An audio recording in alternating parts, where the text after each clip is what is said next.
पाल तालुका कराड येथील खंडोबा मंदिरात भारतीय जनता पार्टीच्या उमेदवारांचा नारळ फोडून प्रचाराचा शुभारंभ करण्यात आला। यावेळी राज्याचे ग्रामविकास मंत्री नामदार जयकुमार गोरे यांनी जोरदार भाषण केले। व्यासपीठावर कराड उत्तरचे आमदार मनोजदादा घोरपडे, जिल्हा निवडणूक प्रमुख धैर्यशील दादा कदम व मान्यवर मोठ्या संख्येने उपस्थित होते। पालगटाच्या सर्वांगीण विकासासाठी पालगटाचे उमेदवार माधवराव निवृत्ती काळपूर उर्फ मदनभाव व गणातील उमेदवारांना प्रचंड मताने विजयी करण्याचे आवाहन यावेळी नामदार जयकुमार गोरे यांनी केले। यावेळी त्यांनी जोरदार भाषण करत भाजपने केलेल्या विकास कामांची माहिती दिली।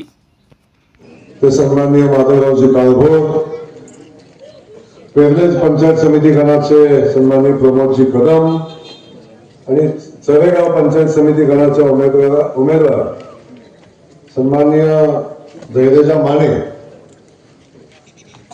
आणि आपण मोठ्या संख्येने या ठिकाणी उपस्थित असलेल्या आमच्या सगळ्या लाडक्या बहिणी, आपण सगळे लाडके भाऊ, ज्येष्ठ नागरिक, पत्रकार बंधू आणि स्टेजवरचे ज्यांचं नाव राहिले ते सगळे सन्माननीय, सगळेजण मला मोठ्या मनाने माफ कराल, आपण सगळेच सन्माननीय।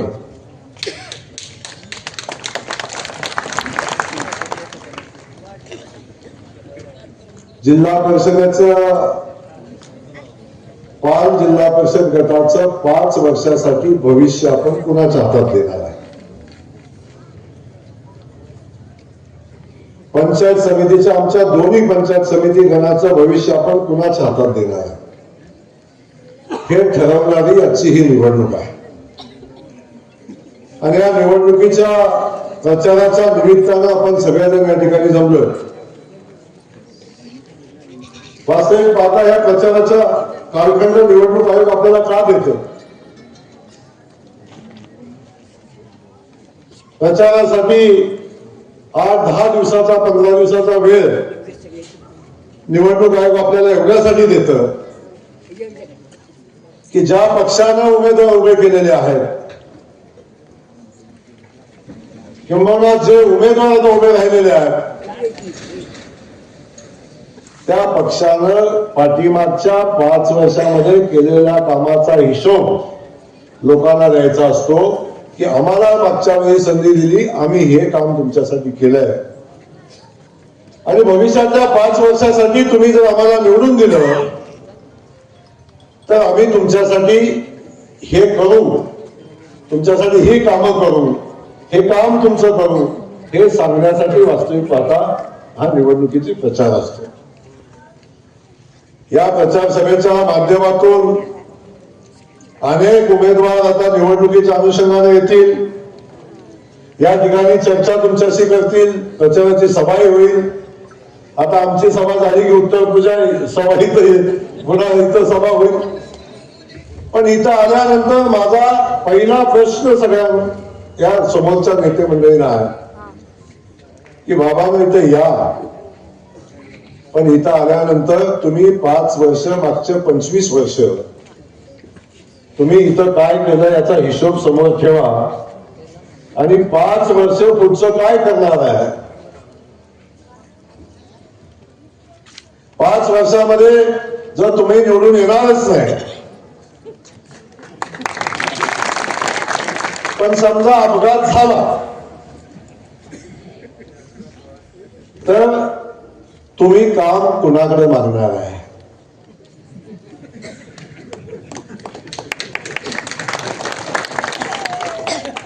पहिला विषय तुम्ही जर आला निवडून तो कुणाकडे मागणार? जेव्हा सत्तेत होता तेव्हा काय केलं नाही, आता तुमचं काहीच नाही।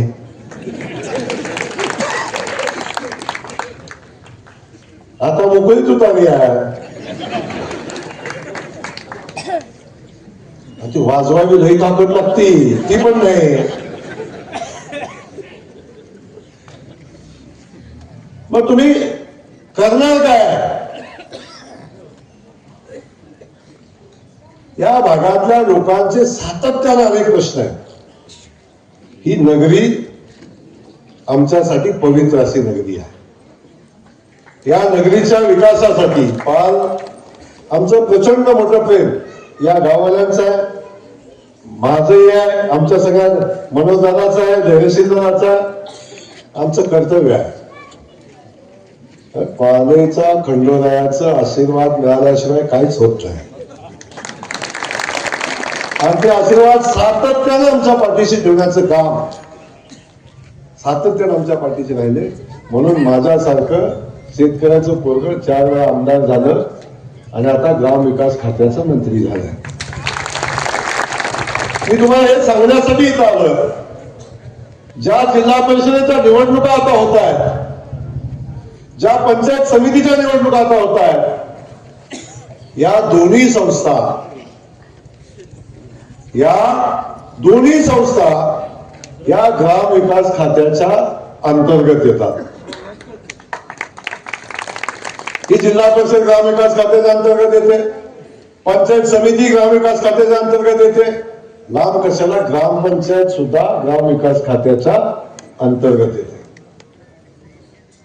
माझा सवाल आहे, पुन्हा एकदा, तुमच्या ग्रामपंचायतीचं काम आहे, तुमच्या पंचायत समितीचं काम आहे, तुमच्या झेडपीचं काम आहे, यातलं कुठलं जरी काम असलं तर ते कुठं मागायला लागतं? ग्रामविकास खात्याकडं, आणि ते खातं माझ्याकडे आहे. तुम्ही मागणार आहे मला काम?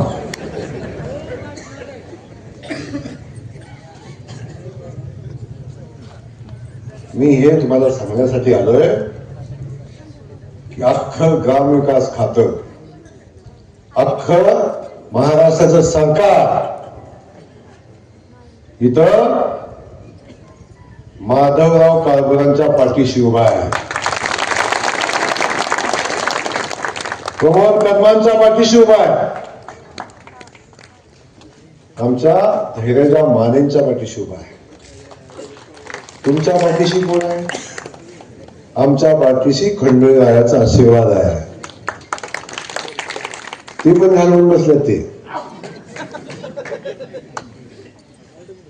25 वर्षाचा हिशोब आहे,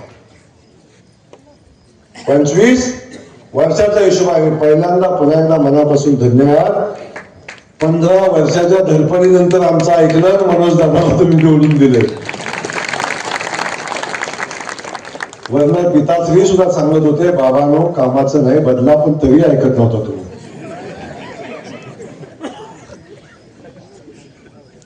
तरी सुद्धा ऐकत नव्हता.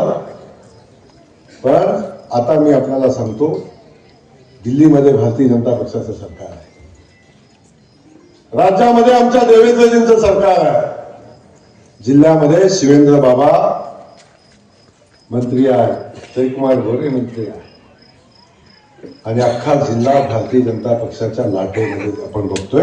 अख्खा जिल्ह्यामध्ये भारतीय जनता पक्ष, कुठलंही छोटं मोठं काम असलं, आमचा पाणीचा तात्या येऊन हाताला धरून ग्रामविकास खात्याला सांगू शकतो की हे माझं पाणीचं काम आहे, हे काम भाऊ करायला लागते. ही सांगण्याची ताकद या गावातल्या अनेक कार्यकर्ते, एक तर तात्या नाही, इथं बसलेल्या अनेक कार्यकर्त्याची ताकद आहे. ग्रामविकास खात्याचा मंत्र्याचा हात धरायची, काम सांगायची. हे प्रेम या गावानं प्राप्त केलंय आणि हे प्रेम मलाही गावानं दिले. अशा पद्धतीची परिस्थिती आपण बघतो. पाण्याचं काम होतं, हेड वाढवण्याचं काम होतं, त्या गावातलं काम होतं. या ग्रामविकास खात्याचा मंत्री म्हणून मी तुम्हाला शब्द दिलाय की आमच्या पाणीच्या देवस्थानसाठी लागेल तेवढा पैसा हा जयकुमार गोरे आपल्याला देईल. तो शब्द देऊन मी मागच्या सभेमध्ये तुम्हाला गेलो. आजही तो शब्द माझा कायम आहे. जो शब्द दिला तो शब्द सातत्यानं पाळत आलोय. म्हणून एका शेतकऱ्याचं पोरगं 4 वेळा आमदार झालं. ज्या मान खटावच्या मातीकडं दुष्काळी माती म्हणून बघितलं जायचं, मागासलेला तालुका म्हणून बघितलं जायचं, तो मान खटाव आज विकसित तालुक्याच्या दिशेनं वाटचाल करतोय. आपला करार कुठं आहे? आपलं उत्तर कुठं आहे? नदीकाठचा हा भाग कुठं आहे? आत्ता कुठं हा भाग बदलायला लागला आणि आता कुठं विकासाचं काम व्हायला लागलं. म्हणून माझी सांगणं आपल्याला आहे, गावागावातल्या गावखेड्यातल्या माझ्या सगळ्या बांधवांना माझं सांगणं आहे की ग्राम विकास खात्याचा मंत्री म्हणून जयकुमार गोरे आपल्याला शब्द देतोय. या गावागावाला न्याय देण्याची भूमिका हे ग्राम विकास खातं घेईल, आमचं सरकार घेईल, भारतीय जनता पक्ष घेईल. आपल्या सगळ्यांना न्याय देण्याची भूमिका आम्ही जरूर घेऊ. ग्राम विकास खात्याच्या अंतर्गत सगळंच येतं. आमच्या आणि जे आमच्या बहिणीच्या बाळणपणापासून आमचं बाळ मोठं करण्यासाठी लागणारी सगळी ताकद आमचं सरकार ग्रामविकास खातं देतं आणि तिथून स्मशानभूमीत जाईपर्यंत लागणाऱ्या सगळ्या व्यवस्था आमचं ग्रामविकास खातं देतं. सगळं मिळतं आमच्याकडे. गावात गटर बांधायचंय ग्रामविकास खातं, गावचा रस्ता करायचंय ग्रामविकास खातं, मंदिर बांधायचंय ग्रामविकास खातं, स्मशानभूमी बांधायचे ग्रामविकास खातं, स्मशानभूमीचा आपला कट्टा बांधायचा ग्रामविकास खातं. प्रत्येक काम गावखेड्यातलं प्रत्येक काम करण्याची ताकद या ग्रामविकास खात्यामध्ये आहे, सरकारमध्ये. त्यामुळं हे नातं जे आहे जिल्हा परिषद, पंचायत समिती आणि ग्रामविकास खातं हे एका सुराचं आहे. माझी विनंती आहे, आज जिल्ह्याचा सुपुत्र ग्रामविकास खात्याचा मंत्री आहे किंवा सातारची जिल्हा परिषद ही भारतीय जनता पक्षाची असली पाहिजे. तर विकासाचं चाक वेगानं पुढे जाईल, तर विकासाचं चाक वेगानं पुढे जाईल. आणि भारतीय जनता पक्षाचा झेंडा आता सातारा जिल्हा परिषदेवर फडकेल हे सांगण्यासाठी ज्योतिषाची आवश्यकता नाही. माझं सांगणं आहे, जेव्हा भारतीय जनता पक्षाचा झेंडा सातारा जिल्हा परिषदेवर फडकेल तेव्हा माधवराव काळभोर त्या जिल्हा परिषदेमध्ये असले पाहिजेत, हे सगळ्यात महत्वाचं आहे. माझी विनंती आपल्या सगळ्यांना, त्या गावखेड्यातल्या सगळ्या लोकांना, जनतेला माझी विनंती आहे की आपण सगळे मिळून ताकदीनं काम करू. जी भूमिका घेऊन आपण काम करू. आमचं केंद्रातलं सरकार, मोदीजींचं सरकार, राज्यातलं फडणवीस साहेबांचं सरकार आणि आम्ही सगळे मिळून ताकदीनं गावखेडी बदलण्याचं काम आता आम्ही करतोय. शेती पाण्याचा प्रश्न असेल तो सोडवण्याचा प्रयत्न आमचा आहे. आज वेगानं बघतोय, आज वेगानं देश बदलतोय. देश आज मजबुतीकडे चाललाय. आज राज्य मजबूतीनं बदलताना आपण दिसतंय. मुंबई बघा, आपण तेव्हाची मुंबई आताची मुंबई आपण बघितलं, तुमच्या लक्षात येईल. पुन्हा बदलतंय, पिंपरी चिंचवड बदलतंय, पण मुख्यमंत्र्यांचं सांगणं आहे जेव्हा ही शहरं बदलते तेव्हा आमचं गावखेडही बदललं पाहिजे. ते पायाभूत सुविधांनी मजबूत झालं पाहिजे, त्या लोकांनाही न्याय मिळाला पाहिजे. ही भूमिका घेऊन आम्ही काम करतो. माझी विनंती आहे, गावखेड्याचा विकास करायचा असेल तर पंचायत समिती, जिल्हा परिषद ही आपल्या विचाराची असली पाहिजे. तर आपण आपल्या सरकारकडे हक्कानं जाऊन काम सांगू शकतो, तर आपण आपल्या सरकारकडून हक्कानं काम इथं घेऊन येऊ शकतो. पण माझं सांगणं आहे, जी जबाबदारी या गावातला, गावखेड्यातला माणूस आमच्यावर टाकेल ती जबाबदारी आम्ही पूर्ण करू. मी मगाशी सांगितलं, उमरला गेलो तिथंही सांगितलं, कोपर्डे हवेलीला गेलो तिथंही सांगितलं. पण दादा असं झालंय, हा मतदारसंघ मला माहिती नाही एवढं प्रेम का करतो, तुमच्यावर तर करतो, पण माझ्यावर पण करतो. सातत्यानं पान आणि हा परिसर सातत्यानं माझ्यावर प्रेम करतो. खंडेरायाचा आशीर्वाद आहेच आहे, तात्याचा आशीर्वाद आणखीन अधिकचा आहे. तात्या, मला जाणीव आहे, ज्या गावानं माझा ऍक्सिडेंट झाला, जेव्हा मी मरणाच्या छायेत होतो तेव्हा माझ्या सगळ्या सहकार्याने खंडेरायाला साकडं घातलं की भंडार गुलाब खोबऱ्यात मी जयाभाऊचं आम्ही हे करू, जोखू, आमच्या जयाभाऊचा जीव वाचव, अशा पद्धतीच्या भावना आमच्या लोकांनी खंडेरायाकडे साकडं घातलं. एवढं प्रेम या मातीनं, या गावानं मला दिलंय. मी आपल्याला विनंती करतो, मला या गावाची सेवा करण्याची संधी आपण द्या. जे करण्यासारखं सगळं या गावासाठी, सगळ्या या भागासाठी, या जिल्हा परिषद गटासाठी करेल. पण हे करण्यासाठी जे माध्यम लागतं, जिल्हा परिषद, पंचायत समिती, ते आपल्या विचाराचं ठेवा. नाही हे उतारा मिळाला नाही, तो NOC मिळाली नाही, हे झालं नाही, असं होता कामा नये. डायरेक्ट पाईपलाईन ग्राम विकास खातं टू पार, डायरेक्ट पाईपलाईन मुंबईत निघालं की पाचमध्ये पडलं पाहिजे. इकडं तिकडं मध्ये नको. आता कॅनॉल सिस्टीम बंद झाली, आता PDM चालणार आहे. त्यामुळं माझी विनंती आहे, आपण सगळ्यांनी ताकदीनं पाठीशी राहण्याची भूमिका घ्या. पुन्हा तेच मी बोलणार, पण आमचं सरकार ताकदीनं जनतेच्या पाठीशी, आता आमच्या लाडक्या बहिणींच्या पाठीशी. आपल्या सगळ्यांना माहिती आहे, पाठीमागे विधानसभेची निवडणूक झाली, मधला आपला मनोज दादा आमदार झाला, त्यावेळी आमच्या सगळ्या लाडक्या बहिणीला न्याय देण्याची भूमिका आम्ही घेतली. लाडकी बहीण योजना चालू केली ना, आजही चालू आहे. ही लाडकी बहीण योजना आमची चालू केली तेव्हा अनेक आमचे सावत्र भाऊ सांगत होते ही योजना निवडणुकीपुरती आहे, ही बंद होणार आहे. सांगत होते नाही, काय सांगायचे, हे बंद होणार आहे. सातत्याने भूमिका घेतली, ही योजना बंद होणार आहे, ही निवडणुकीपुरती आहे. झाली का बंद ते? झाली का बंद? सातत्यानं ती योजना चालू राहिली. आपण सगळ्यांनी बघितलं की आमचे देवाभाऊ महिन्याला 1500 रुपये आमच्या लाडक्या बहिणीला पाठवतो. अरे सक्का भाऊ सुद्धा राखी पौर्णिमेला गेल्यावर 100 रुपये ताटात टाकताना 3 वेळा बायकोकडे बघतो. 3 वेळा बायकोकडे बघतो. बायकोनं मान हलवली तरच ताटात टाकतो, नाहीतर पुन्हा खिशात घालतो. साडीचा जमाना संपलाय आता. साडीचा जमाना संपलाय. वर्षातून एकदा भाऊ पैसे देताना विचार करतो, आमचा देवा भाऊ माझ्या बहिणीच्या खात्यावर महिन्याला 1500 रुपये पाठवतो. महिन्याला 1500 रुपये. माझ्या बहिणीला स्वाभिमानानं सन्मानानं उभं करण्याचं काम आमच्या देवा भाऊने केलं. लक्षात ठेवा, कमळाच्या देवा भाऊने केलं. नाहीतर 100 रुपये जरी बाजाराला जाताना दिलं तर कधी 10 वेळा विचारतं, काय केलं ग, किती शिल्लक राहिलं ग, काय आणलं ग, विचारतं का नाही? 10 वेळा विचारतंय, काय केलं, कुठं गेलं. 100 रुपये. आता तोच कानात हवेचून म्हणतो, किती आहे त्या अकाउंट मध्ये? म्हणतो का नाही म्हणतो? सांगा. हा मान सन्मान कोणी दिला? कोणी दिला? देवाभाऊनी दिला, कमळाने दिला. लक्षात ठेवा. कमळाला विसरून चालेल का? लाडक्या बहिणीला चालेल का? एखादा भाऊ काय म्हटला तर ऐकू नका. आपल्याला देवाभाऊच्या कमळाच्या पाठीशी उभं राहायला लागेल. ती भूमिका घेऊन आपल्याला. अरे आमच्या इथं भाऊ बसले पुढचे. अरे मोदीजी 6,000 रुपये पाठवतो. देवाभाऊ 6,000 रुपये पाठवते. 12,000 रुपये आमच्या शेतकरी बांधवाच्या खात्यावर नाही येतं का नाही? 12,000 रुपये. आजपर्यंत सरकार नव्हतं का? होतं का नाही सरकार? अनेक कोणी म्हणतात काय खिशातलं देतोय का? हो, आम्ही खिशातलं देत नाही. मग तुमचं खिस्सं फाटलं होतं का आधी? तुमचं मी सरकार होतं ना? होतं का नव्हतं? तेव्हा का नाही दिलं तुम्ही? अरे वेस्टिंगचं धान्याने आमची बहीण जाते, एक दमडी न्यायला लागत नाही. येताना ठेक भरून धान्य घेऊन येते ना. 1 रुपया लागत नाही. हे आमचा भारतीय जनता पक्ष आहे. अरे आमचा भाऊ आजारी पडला, दवाखान्यात गेला, 5 लाखापर्यंत उपचार मोफत होतात. 5 लाखापर्यंत उपचार. आजपर्यंत घडत होतं कधी?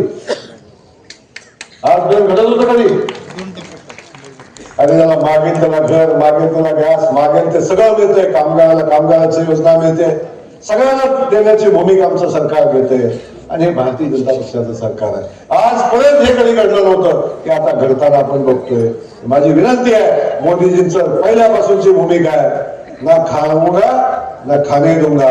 नाही तर पहिलं खाऊन खाऊन घरं भरली, आता डायरेक्ट जनतेच्या अकाउंटवर देण्याची भूमिका आमचं सरकार घेते. म्हणून विकास थांबलाय का? मोठे मोठे हायवे होत आहेत, मोठ्या मोठ्या MIDC होत आहेत, मोठे मोठे उद्योग येत आहेत, मेट्रो येते, पाण्याचे प्रकल्प पूर्ण होत आहेत, दुष्काळ मुक्तीकडे वाटचाल होते. हे सगळं होतं. विकासाला पैसा कमी पडत नाही, पण आमच्या जनतेलाही काही कमी पडत नाही. अशा पद्धतीचं सरकार आजपर्यंत कधी देशात नव्हतं. ते मोदीजींच्या रूपानं, देवेंद्रजींच्या रूपानं, भारतीय जनता पक्षाच्या रूपानं येताना आपण बघतोय. माझी विनंती या निमित्तानं आपल्या सगळ्यांना आहे, आपण सगळ्यांनी भूमिका घ्या. भारतीय जनता पक्षाच्या पाठीशी उभा राहा.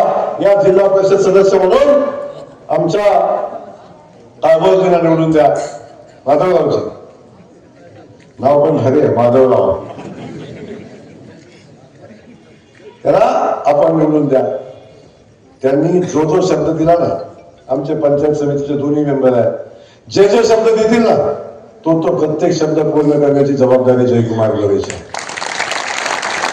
जबाबदारीने बोलतोय. मी कधी भाषण करून जातो असं अजिबात. मी जबाबदारीने बोलतो. आजपर्यंत तुम्ही जे मागितलं ते सगळं देण्याचा प्रयत्न मनोज दादांनी केला, धैर्यशील दादांनी केला. आता मी सुदैवानं आता या जिल्ह्याचा सुपुत्र आहे, या मातीचा सुपुत्र आहे. सातारा जिल्ह्याचा ग्रामविकास खात्याचा मंत्री म्हणून काम करतोय. तुम्हाला वाटतं की नाही? जेव्हा आमचा अभिमान आहे, आमच्या जिल्ह्याचा मंत्री आहे, तेव्हा जिल्ह्याची जिल्हा परिषद कुणाची असली पाहिजे? कुणाची असली पाहिजे? असली पाहिजे ना. भूमिका घेऊन आपण काम केलं पाहिजे. माझी विनंती आहे, आपण सगळ्यांनी ताकदीनं भारतीय जनता पक्षाच्या पाठीशी उभं राहण्याचं काम करा. ताकदीनं माधवरावजींच्या पाठीशी उभं राहावा. ताकदीनं आमच्या प्रमोद कर्मांच्या मागे उभं राहावा. बघा खट्टकडे आहे का नाही? माझं राजू बघा काय कमी नाही, तुमचं काय निघणार नाही, तो विचारा खरंच तो इथं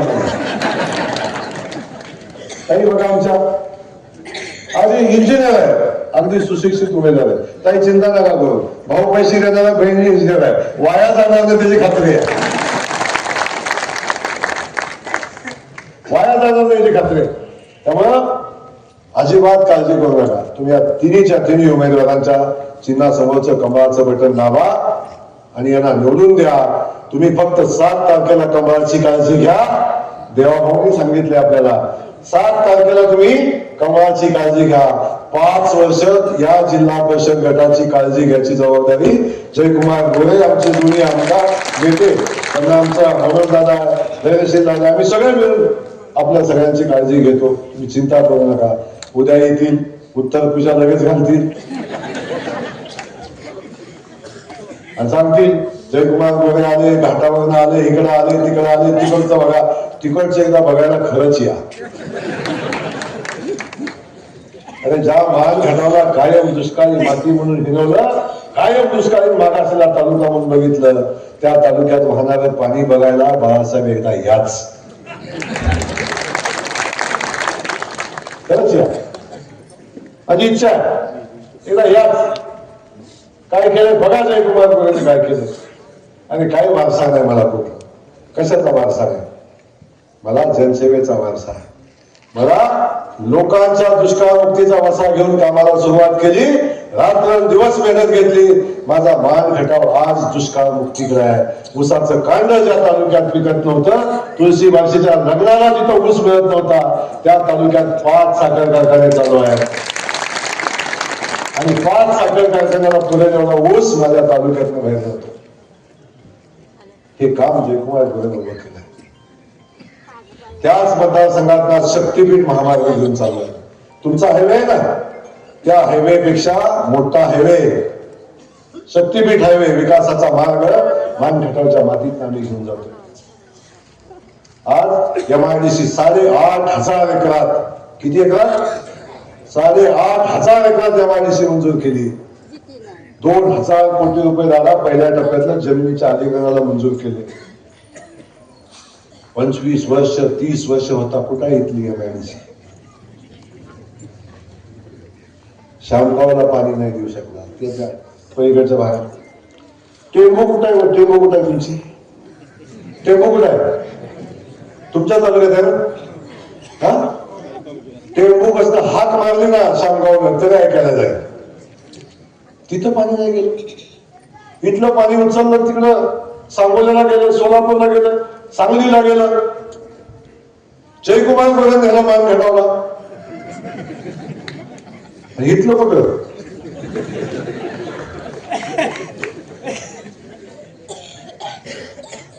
पाणी साहेब तुम्हीच केले पा.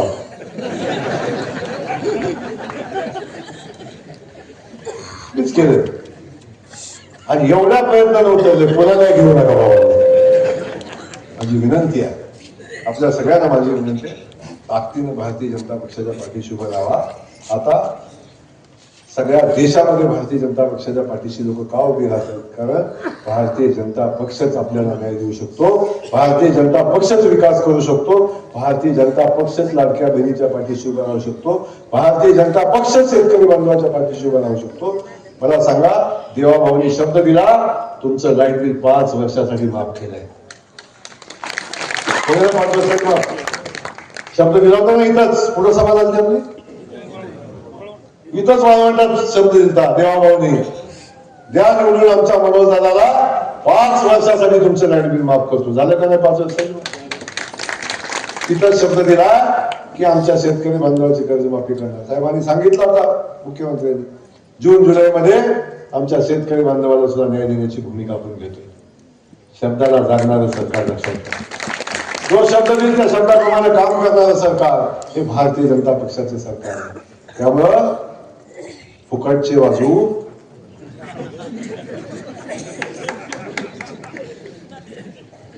कमळाच्या पाठीशी उभा राहावा एवढी मनापासूनची विनंती आपल्याला करतो. आणि पुन्हा एकदा सांगतो, जो जो शब्द त्या खंडेरायाच्या नगरीमध्ये आमचे उमेदवार देतील, आमचा आमदार देतील, त्या शब्दाच्या पूर्तीसाठी हा जयकुमार गोरे कायम आपल्या सोबत उभा राहील हा शब्द या निमित्तानं देतो. पुढे विनंती करतो 7 तारखेला कमळासमोरचं बटन दाबा आणि आपल्या माधवरावजींना जिल्हा परिषदेमध्ये पाठवा. आमच्या धैर्याच्या ताई आपल्या पंचायत समितीमध्ये पाठवा. आमच्या प्रमोद कर्माना पंचायत समितीमध्ये पाठवा. आणि बाकी सगळी चिंता तुम्ही सोडून द्या. बाकी सगळी जबाबदारी आमच्यावर पाठवा एवढी विनंती आपल्याला करतो. मला खात्री आहे आपण सगळेजण या तिन्ही आमच्या उमेदवारांना आशीर्वाद द्याल आणि आता बदललेलं इतिहास झालेलं पुन्हा इथं आणणार नाही अशा पद्धतीची अपेक्षा व्यक्त करतो. जय हिंद, जय महाराष्ट्र. या निवडणुकीच्या सामोरे जाताना एक संकल्प करून आपले सर्व उमेदवार या ठिकाणी या निवडणुकीला सामोरे जात आहेत. या संकल्प पत्राचं प्रकाशन सर्व मान्यवरांच्या शुभ हस्ते आदरणीय जयकुमार गोरे भाऊ, मनोज दादा, डेरेशन दादा, सर्व मान्यवरांच्या शुभ हस्ते या ठिकाणी होत आहे. यानंतर